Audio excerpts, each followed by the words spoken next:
साथियों घमासान है सत्यार्थ प्रकाश को लेकर, क्योंकि जो सतलोक आश्रम खुलासे कर रहा है आर्य समाज उसको मान नहीं रहा। सच्चाई क्या है और हमारा कर्तव्य है कि हम जनता तक सारी बात लेकर जाएं। ये तो देखिए आर्य समाज का सबसे बड़ा हथियार रहा शास्त्रार्थ। वो तो शास्त्रार्थ के महारथी थे, क्यों ना आकर शास्त्रार्थ कर लिया जाए। वो परमात्मा को ढूंढ कर छोड़ देंगे कि वो साकार है कि निराकार है। ये परमात्मा भी बड़ा हमारे साथ खेल खेल रहा है। वेद कह रहे हैं या वेद झूठे हैं, अगर ये पुस्तक झूठी है तो आर्य समाज वाले चैलेंज कर सकते हैं, भाई मैंने ना इनसे लेना, ना मैंने इनसे लेना, ना मैंने उनसे लेना।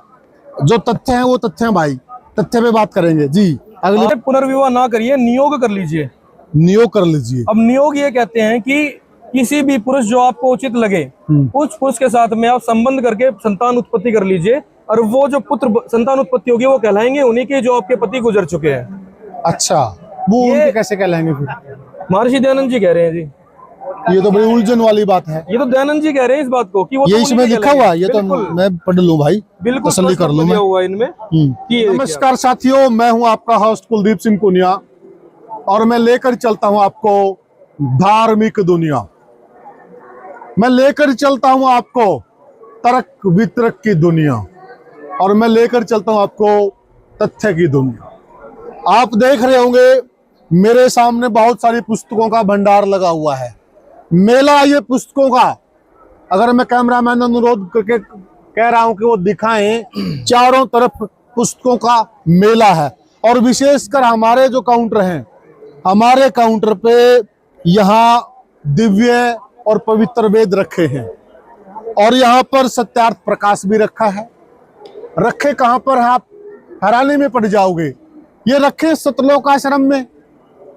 अब ये वेद इनको मानने वाला आर्य समाज, सत्यार्थ प्रकाश का सबसे बड़ा जिनका वो तो उनका तो ग्रंथ है आर्य समाज का। आर्य समाज का धार्मिक ग्रंथ रखा है सतलोक आश्रम में। ये क्या हो रहा है? ये क्या कोई गड़बड़ चल रही है? क्या पुस्तकों के साथ कुछ घालमेल चल रहा है? तथ्यों की अदला बदली चल रही है क्या? वजह क्या है? कारण क्या है? सच्चाई से अवगत कराएंगे हम आपको, पर्दाफाश करेंगे। और जो आर्य समाजी भाई इस वीडियो में मेरे साथ जुड़े हों, वो कृपया करके आपके जो भी प्रश्न है कमेंट सेक्शन में लिख देना, मैं अगले वीडियो में पूछ लूंगा। और मैं उन भाइयों को भी कहना चाह रहा हूं कि जो भाई सामने आकर चर्चा करें उनके लिए भी मंच से हम स्वागत करेंगे और उनका सत्कार करेंगे, और हमारा मंच उनके लिए हमेशा खुला है। तो सबसे पहले मेरे साथ भागत जी जुड़ने से परिचय लेंगे। भगत जी अपना परिचय दो। मेरा नाम निखिल दास है, मैं गुड़गांव का रहने वाला हूं और प्रोफेशनली मैं एक आईटी इंजीनियर हूं। और मेरे पूज्य गुरुदेव संत रामपाल जी महाराज जी हैं, उनके द्वारा दिए हुए ज्ञान को हम सभी प्रमाणों को, जितने भी हमारी परमात्मा को चाहने वाली आत्माएं आती है, उन सबको प्रस्तुत करते हैं। इन सभी प्रमाणों को एक सही मार्गदर्शन हमारे गुरुदेव जी आज इस समाज को प्रदान कर रहे हैं, जो शास्त्रों से प्रमाणित है। ये आप कह रहे हैं कि वेदों के साथ खिलवाड़ कर रहे हैं, छेड़छाड़ कर रहे हैं? किस प्रकार से लोग ये सिद्ध करना चाह रहे हैं? हमने क्या खिलवाड़ किया इसमें? आप भी सुना होगा, कई आर्य समाजियों के मुख से हमने सुना है कि वो तो पर्टिकुलर एक लाइन पकड़ के दिखा देते हैं, और वो भी पता नहीं उसकी प्रमाणिकता क्या है, तो वो वेद में वर्णित है कि भी नहीं है। सत्यार्थ प्रकाश को लेकर भी कुछ भ्रांतियां हैं, ठीक है, आपने कोट किया है। अब पहले तो हम ये कैसे माने कि ये जो वेद है ये असली है? तो क्या प्रमाणिकता है? सबसे पहले तो हम आपको ये प्रमाणिकता दिखाना चाहेंगे कि हम जब भी प्रमाणों को प्रस्तुत करते हैं तो हम उनके प्रकाशन को जरूर दिखाते हैं। आप यहाँ पे भी देख सकते हैं, जितने भी ये वेद यहाँ पे रखे हुए हैं सभी के सभी प्रकाशित होते हैं आर्य समाज से, आर्य प्रकाशन से। आप ये देख सकते हैं, कैमरामैन में दिखाइए आप, आर्य प्रकाशन, नई दिल्ली। और महर्षि दयानंद सरस्वती, इनके जो अनुवाद करता है वो महर्षि दयानंद सरस्वती जी हैं। अच्छा, खुद महर्षि दयानंद जी का ही? खुद उन्हीं के ही प्रमाणों से हमें दिखाना होता है। अगर हम अपनों से दिखाएंगे तो लोगों को विश्वास ही नहीं होगा। अच्छा, ये सारे के सारे ये आर्य प्रकाशन से प्रकाशित, सभी के सभी आर्य प्रकाशन से ही प्रकाशित होते हैं, और इन्हीं को ही हम प्रमाण के तौर पर प्रस्तुत करते हैं। अच्छा, ये है सत्यार्थ प्रकाश है जी। मेरे ये समझ में नहीं आती, आप इसके पीछे क्यों पड़ गए? इसमें कमी क्या है, त्रुटि क्या है, दिक्कत क्या है जी? इसमें ऐसा कौन सा गलत संदेश है जो समाज को गलत दिशा में लेके जा रहा है? जी, तो मुझे वो बताइए आप। और पहले तो इसकी प्रमाणिकता दिखाइए कि देखिए, ये सत्यार्थ प्रकाश जो पुस्तक है ये आर्य समाज से ही प्रकाशित होती है। आप ये देख सकते हैं, आर्य प्रकाशन, अजमेरी गेट, नई दिल्ली। और इसमें स्पष्ट रूप से यहाँ पे लिखा हुआ है कि वेद विधि सब शास्त्र प्रमाण समन्वित है, मतलब ये सभी शास्त्रों से प्रमाणित इसमें ज्ञान दिया हुआ है। अच्छा। तो हमारे पूज्य गुरुदेव संतरामपाल जी महाराज जी ने इस पुस्तक का अध्ययन किया। हमारे यहाँ पे सभी लोग आर्य समाज को ज्यादा मानते थे उस समय पर, सन 2000 के आसपास। तो उस समय में इनको अध्ययन किया कि लोगों का सहयोग होगा परमात्मा का सही मार्गदर्शन करने में। महर्षि दयानंद जी के विचार भी वेदों के अनुकूल ही होंगे, लेकिन जब इसका अध्ययन किया तो ये बिल्कुल वेदों के विपरीत मिली। इसमें दो प्रकार का ज्ञान दिया हुआ है, आध्यात्मिक और सामाजिक। आध्यात्मिक ज्ञान में इनके जो कॉन्सेप्ट्स हैं वो बिल्कुल ही इन्होंने वेदों के विरुद्ध दिए हुए हैं, जैसे कि परमात्मा निराकार है, साकार है। तो दयानंद जी ये कहते हैं कि परमात्मा निराकार है, परमात्मा के दर्शन नहीं हो सकते हैं। बिल्कुल गलत बात है। गुरुदेव जी ने हरिभूमि न्यूज़पेपर के अंदर ऋग्वेद से प्रमाण लगाया कि परमात्मा सह शरीर है, राजा के समान दर्शनीय है। अपनी दृढ़ आत्माओं को, वर्णीय पुरुषों, महापुरुषों को परमात्मा सह शरीर संसार के अंदर अपने रूप को सरल करते हुए प्राप्त होते हैं। अच्छा। राजा के समान दर्शनीय है। कहाँ लिखा ये? आपको दिखाते हैं जी ऋग्वेद के अंदर, पहले 70 प्रकाश से दिखाते हैं। पहले इसमें दिखाओ आप, इसमें गड़बड़ क्या है, कि दिक्कत क्या है। बड़ा साथियों घमासान है सत्यार्थ प्रकाश को लेकर, क्योंकि जो सतलोक आश्रम खुलासे कर रहा है आर्य समाज उसको मान नहीं रहा। सच्चाई क्या है, और हमारा कर्तव्य है कि हम जनता तक सारी बात लेकर जाएं। ये सप्तम समोल्लास है, सप्तम समोल्लास। हाँ, सप्तम है। इसमें ईश्वर साकार है या निराकार? महर्षि जी ने कहा निराकार है। ठीक है, स्पष्ट रूप में कह रहे हैं निराकार है। बिल्कुल। अब आपको हम वेद से दिखाते हैं कि वेद क्या कहते हैं। वेद मंडल नंबर 9-10। अच्छा, अब यहाँ पे आ जाइए प्रमाण के ऊपर। आज साथियों परमात्मा को ढूंढ कर छोड़ देंगे कि वो साकार है कि निराकार है। ये परमात्मा भी बड़ा हमारे साथ खेल खेल रहा है जी। ये और एक बड़ी बात है साथियों, ये भी पुस्तक आर्य प्रकाशन की और ये भी आर्य प्रकाशन की है। ये जो कि आर्य समाजियों का ही अपना, जहां से इनकी पुस्तकें छपती हैं जी। बताइए कहाँ है? अब आप ये देख सकते हैं, मंडल नंबर 9 है, सूक्त नंबर 82 है और मंत्र नंबर 1 है। इसमें ये पढ़िए आप श्लोक को। जो सर्व उत्पादक प्रभु, प्रकाश स्वरूप सद्गुणों की वृष्टि करने वाला, पापों के हरण करने वाला, वह राजा के समान दर्शनीय है। पृथ्वी आदि लोक लोकांतरों के चारों ओर शब्दायमान हो रहा है। वह वर्णीय पुरुष को जो दृढ़ भगत है उसको पवित्र करता हुआ प्राप्त होता है। जिस प्रकार विद्युत स्नेह वाले स्थानों को आधार बनाकर प्राप्त होता है, इसी प्रकार उक्त गुण वाले परमात्मा ने इस ब्रह्मांड को उत्पन्न किया। ये स्पष्ट रूप में लिखा हुआ है कि वह परमात्मा राजा के समान दर्शनीय है, और वो परमात्मा अपने दृढ़ आत्माओं को, अपने गुड कंडक्टर को, अच्छी आत्माओं को, योग्य आत्माओं को आकर भी मिलते हैं। जैसे नानक देव जी को आके मिले, मीराबाई जी को मिले, दादू दयाल जी को मिले, ऐसे अनेक संतों को परमात्मा प्राप्त हुए। तो परमात्मा निराकार कहाँ से हुआ जी? तो परमात्मा निराकार कहाँ से हुआ?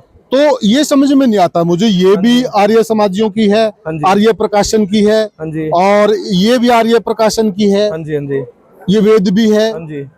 तो इसमें दिक्कत क्या है भाई? इसमें गड़बड़ कैसे है? मैं आर्य समाजियों से भी कह रहा हूँ, अगर ये भी आपका है और ये भी आपका है तो दोनों चीज तो आपकी है। इन्होंने जस्ट पढ़ के बताया है। अगर इसमें आपको अब भी कोई गुंजाइश लगती है, आप आइएगा, चर्चा कीजिएगा। भाई साहब चर्चा करने के लिए भी तैयार हैं, बिल्कुल। और हमने पहले भी कहा है जी। एक तो चीज कंसेप्ट हमारा हुआ, आगे दिखाते हैं। इससे आगे आपको कॉन्सेप्ट दिखाते हैं जी। अब ये कहते हैं कि अगले प्रश्नकर्ता ने प्रश्न किया, परमेश्वर की स्तुति प्रार्थना उपासना करनी चाहिए या नहीं? तो ये कहते हैं करनी चाहिए।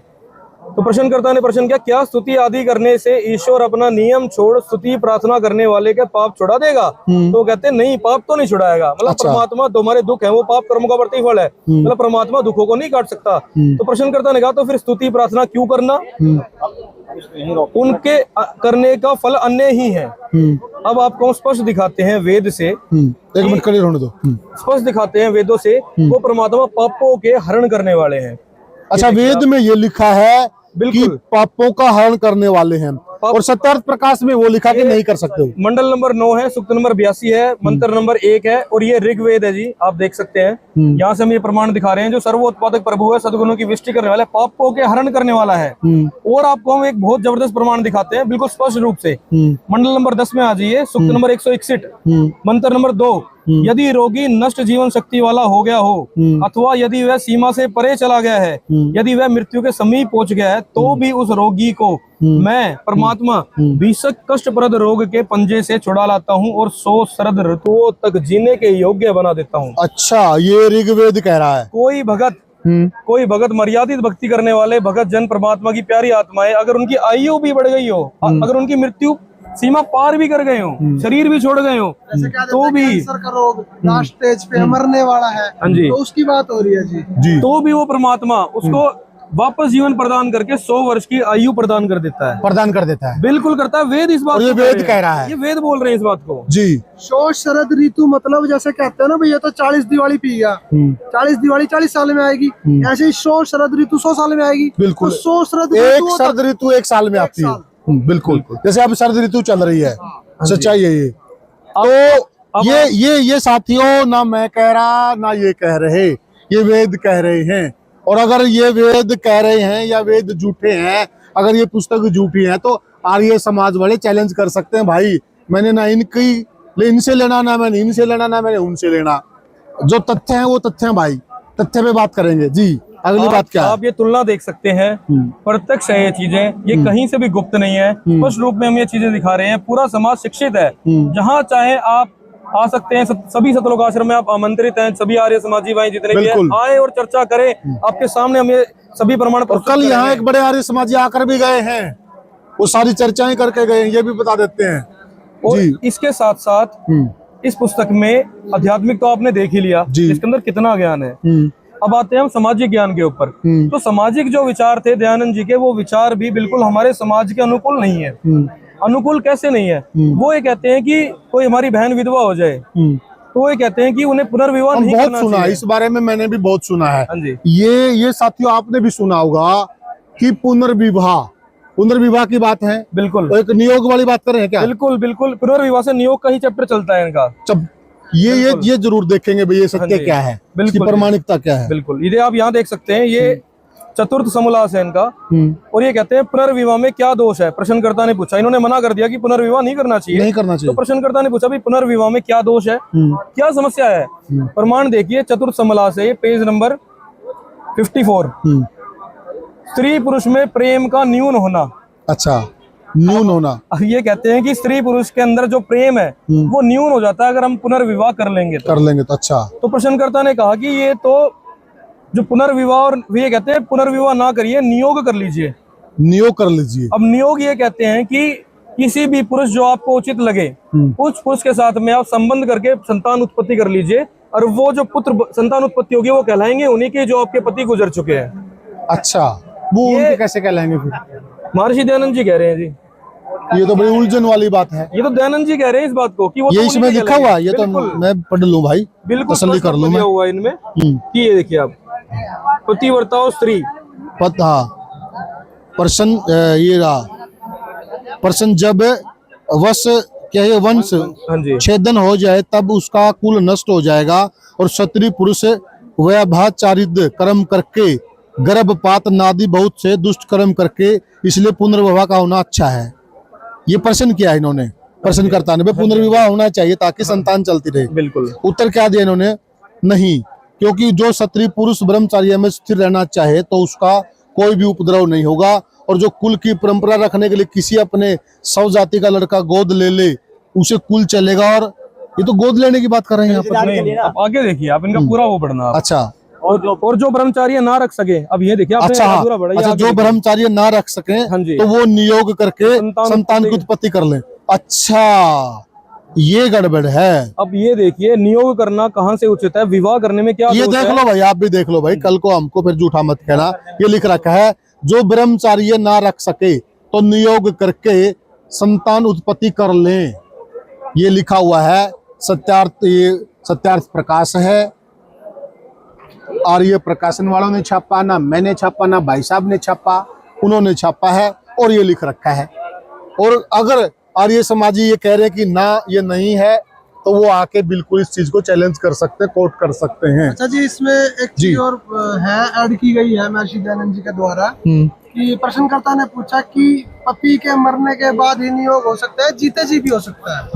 तो महर्षि दयानंद जी ने कहा कि जीते जी भी हो सकता है। अच्छा, मतलब अगर पति जी रहा हो ना, तो भी आप नियोग कर सकते हैं। अगर वो लड़ाई करता हो, विदेश गया हो, कमाने गया हो, पढ़ने गया हो, तो उसकी कुछ कुछ विधि बताई है कि अगर इतने साल तक कमाने गया हो, इतने साल तक बाहर गया हो, या लड़ता झगड़ता हो, तो भी आप नियोग कर सकते हैं। बड़ा उलझा दिया भाई साहब ये आपने देखो तो। जी लिखा हुआ है, जीते प्रश्नकर्ता ने कहा कि नियोग मरे पीछे ही होता है या जीते पति के भी, मतलब कर सकते जीते जी हैं। भी। तो उत्तर है महर्षि दयानंद जी का, जीते जी भी होता है। अच्छा हाँ जी। भाई बड़ा पसीना आ गया भाई। हम दर्शकों से ये जानना चाहते हैं कि क्या आम समाज में ऐसे नियमों का पालन हो सकता है? क्या ये चीजें संभव हैं? और क्या आज के समय मानव ब्रह्मचार्य रख सकता है? गीता जी में स्पष्ट ये बताया हुआ है, कर्म योगी कर्म सन्यासी से श्रेष्ठ है। क्योंकि कर्म योगी अपने कर्तव्य का निर्वाह करते हुए भक्ति करते हैं, वो श्रेष्ठ भगत होते हैं। तो हमें किस लिए कर्म सन्यास की तरफ जाना है? और मेरा भी एक गृहस्थ आश्रम प्रश्न, में क्या बुराई है? मेरा भी एक प्रश्न, अगर सारे ब्रह्मचारी बन जाएंगे तो ये संसार कैसे चलेगा? देखो जी वो जीते जी वाला यहाँ पे महर्षि दयानंद जी बता रहे हैं कि इसके क्या क्या कारण है। देखो जब यहाँ से पढ़ते हैं हम, स्त्री, विवाहित स्त्री जो विवाहित पति धर्म के अर्थ प्रदेश गया हो तो 8 वर्ष, विद्या और कीर्ति के लिए गया हो तो 6 वर्ष, और धनादि कामना के लिए गया हो तो 3 वर्ष तक बाट देखे। अच्छा, मतलब पत्नी का पति अगर ये टाइम लिमिट भी बता दी मतलब। हाँ, मतलब धन कमाने गया हो तो 8 वर्ष, पढ़ने गया हो तो 6 वर्ष, और यहाँ पे लिखा कमाने गया हो तो 3 वर्ष, ऐसे ये लिखा हुआ है ना। और आगे बाट देखे, यहाँ पे बाट देखे, उसके पश्चात नियोग करके संतानोत्पत्ति कर ले। जब विवाहिता का पति आवे तब नियुक्त पुरुष छूट जावे, यानी कि जो नियुक्त किया था बच्चे पैदा करने के लिए वो अपने घर चला जाएगा और फिर पति वहां पे घर पे रहने लग जाएगा। और देखो आगे क्या लिखा हुआ है, वैसे ही पुरुष के लिए भी नियम है कि अगर पत्नी भी गई है ना तो पुरुष भी कर सकता है, दोनों के लिए समान है जी, समानता थी महर्षि दयानंद में। वैसे ही पुरुष के लिए भी नियम है, जब विवाह से 8 वर्ष तक स्त्री को गर्भ न रहे, ये भी एक नियम आगे, वंध्या हो तो 8वें संतान होकर मर जाए तो 10वें जब हो तब कन्या पुत्र न होवे तो 11वें, और जो स्त्री अप्रिय बोलने वाली हो तो तुरंत उस को छोड़ के दूसरी स्त्री से नियोग करके संतानोत्पत्ति कर लेवे। मतलब कहने का मतलब ये है कि अगर किसी की पत्नी लड़ाई झगड़ा करती हो, बात ना मानती हो, तो भाई नियोग करके बच्चा पैदा कर ले, उसने परेशान मत करे।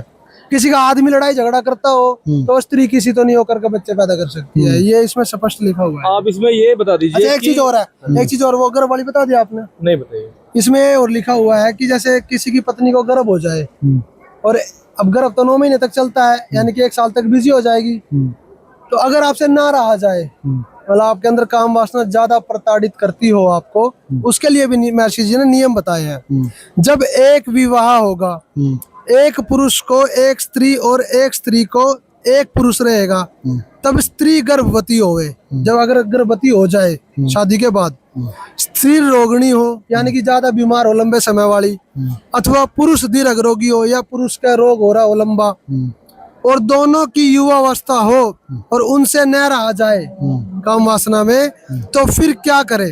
प्रश्नकर्ता कह रहा है। अब उत्तर महर्षि दयानंद जी दे रहे हैं। इसका प्रत्युत्तर नियोग विषय में दे चुके हैं। और जब गर्भवती स्त्री से 1 वर्ष पर्यंत समागम न करने के समय से पुरुष से न रह जाए तो किसी विधवा से नियोग कर ले, कोई विधवा ढूंढ ले, उससे नियोग कर ले, उसके लिए पुत्र उत्पत्ति कर दे, परंतु वैसा गमन या व्यभिचार नहीं करना चाहिए। मतलब कोई विधवा स्त्री ढूंढ ले, उससे संभोग करके बच्चा पैदा करके परमार्थ में उसको बच्चा दे दे, लेकिन वैसा गमन नहीं करे भाई, वैसा गमन बेकार है भाई। मेरे तो समझ से हो गई ये बातें बाहर, सच बता रहा हूँ। मैं तो सच बता रहा हूँ, मेरे हो गई समझ से बातें बाहर। और अगर कोई आर्य समाजी भाई सच में इन चीजों को देख रहा है, सीरियस नोट पे मैं कर रहा हूँ, मैं नहीं कर रहा ना, मैं इसको प्रमाणित कर रहा। ये पुस्तक है, ये प्रमाणित वो कर लें, इससे मिलान कर लें कि जो बात इन भाइयों ने बताई है क्या वो सत्य है, और जनता इस पे निर्णय ले ले, क्योंकि जनता ही जनार्दन है, ये सच्चाई है। परंतु बातें बड़ी उलझन में डालने वाली हैं। तो अब वेदों को लेकर भी कोई है क्या? वैसे तो मैं तो निशब्द सा हो गया हूँ, सच बताऊं तो मैं ये देख के, क्योंकि मेरे को समझ में नहीं आ रहा कि मतलब ये चीजें हमारे एक सभ्य समाज का हिस्सा नहीं हो सकती देखा जाए तो। देखिए देखो जी, एक अब क्यों महर्षि ने लिखा है अगर उन्होंने, और ये तो उन्हीं की पुस्तक है भाई, अगर ये आर्य प्रकाशन वालों ने गलत छाप दी तो इसके लिए शायद ये भाई भी दोषी नहीं है। तो उनसे ये बात की जाए कि भाई आपने ये चीजें गलत क्यों प्रकाशित कर दी। हमारा जी इसमें एक शब्द भी नहीं है, ये हाँ। सारी लिखी हुई बता रहे हैं हम जी। अच्छा, हाँ जी, ये अपने हिसाब से तो नहीं लिखवाई होगी ना आपने? ना ना जी, आप केस कर दो जी। अच्छा प्रकाशन पे केस करो, हम होंगे तो फंस जाएंगे, अच्छा, नहीं होंगे तो फिर जो जिसने लिख रखी है वे फंसेंगे। ये एक रिसर्च का विषय है, इस पे आर्य समाजियों से कभी चर्चा करेंगे, अगर वो भाई जुड़ना चाहें तो अवश्य चर्चा करेंगे। और साथियों ये सब रखे हैं, ये वेद रखे, सारी पुस्तकें रखी हैं, ये साथियों अगर इनमें कोई त्रुटि है, कोई गलती, हाँ जी क्या कहना चाहते? अब आर्य समाज जो है लोग बोलते हैं कि भाई परमात्मा जो है वो निराकार है जी, वो तो बता दिया था जी। और वेद ऋग्वेद मंडल नंबर 9-10 कह रहा है कि वो परमात्मा साकार है, सशरीर है। अब उसका क्या नाम है वो भी इसमें दिखाया गया है, और वो परमात्मा इस पृथ्वी पे जब आता है तो वो क्या लीला करता है तो लिखा हुआ है जी। देखो जी, ऋग्वेद मंडल नंबर 9 और सूक्त नंबर 20 का ये मंत्र नंबर पहला है। इसमें स्पष्ट लिखा है कि ये देखो स्पष्ट लिखा है कबीर देव। देखो जी, आप पुण्य साहब देख सकते हैं, हाँ कबीर देव। तो उन्होंने अनुवाद किया है, दयानंद जी का अनुवाद करता है। देखो ये महर्षि दयानंद सरस्वती, दयानंद जी कह रहे हैं कि वह परमात्मा, अभी कवि के आगे अपसर्ग लगा दिया, तो यहाँ पर ये कवि शब्द जो है ये परमात्मा का ही संबोधन कर रहा है। जैसा कि इन्होंने अपनी सत्यार्थ प्रकाश में बोला है कि जहाँ पर भी ये कवि शब्द आ रहा है ये परमात्मा का ही संबोधन है। एक मिनट, ये देखो देखना जी, ये वही इनका सत्यार्थ प्रकाश है, और प्रकाशक और मुद्रक आप देख सकते हैं। ठीक है जी। अब यहाँ पर ये कह रहे हैं कि कु शब्द इस धातु से कवि शब्द सिद्ध होता है।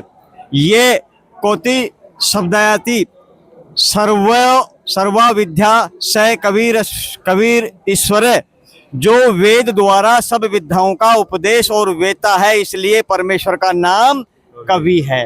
ठीक है जी। अब यहाँ पर यह शब्द जो है ये परमेश्वर का नाम है कवि, वह परमात्मा कबीर देव है, सबका रक्षक है, विद्वानों की तृप्ति के लिए ज्ञान को देता है। वो साकार है, ज्ञान देता है, मुख से बोल बोल के, निराकार नहीं है, ज्ञान को देता है, सहनशील है, बहुत शांत स्वभाव है, और संपूर्ण दुष्टों को संग्राम में, जो ये दुष्ट लोग हैं ये वेदों का अनर्थ कर रखा है, जिन्होंने भावों का अनर्थ कर रखा है, उल्टा सीधा बता रखा है पब्लिक को, उन संपूर्ण दुष्टों को संग्राम में तिरस्कृत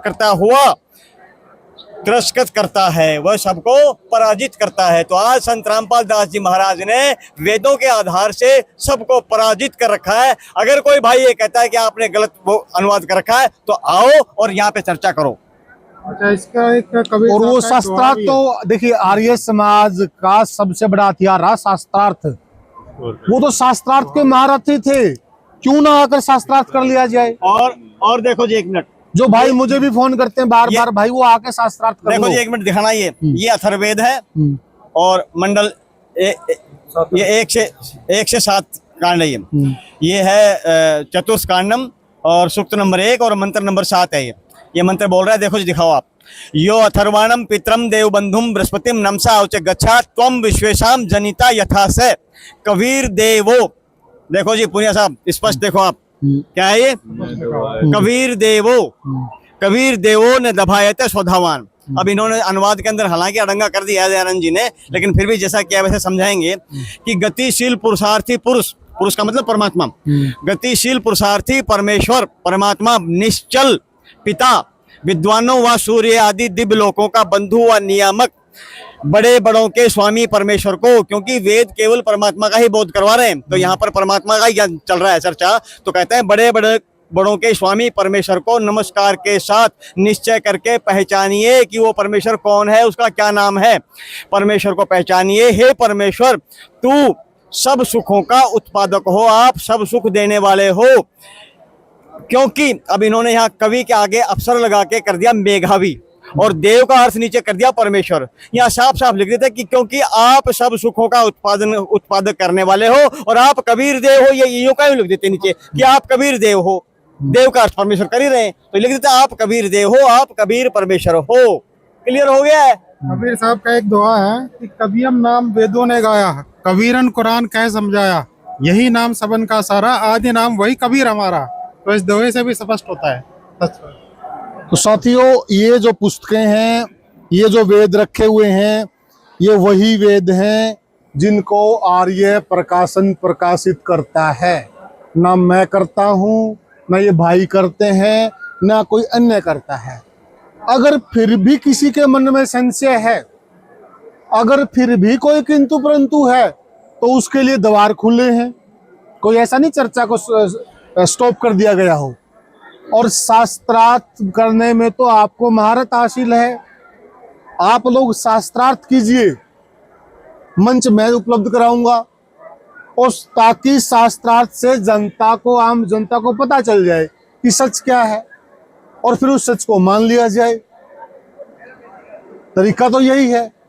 तो ये जो जितने भी यहाँ जो भी चीजें दिखाई गई हैं, जो भी दावे किए गए हैं, वो यहाँ जो सतलोक की टीम है, इनके द्वारा इन पुस्तकों में से किया गया है। तो किसी भाई को कोई संशय है, कोई बात करनी है, और वो चर्चा का हिस्सा बनना चाहता है, तो वो कभी भी आकर कर सकता है। साथियों, अब हम इस चर्चा को यहीं विराम देते हैं। फिर मिलेंगे किसी और वीडियो में, किसी और पॉडकास्ट में। तब तक के लिए राम राम।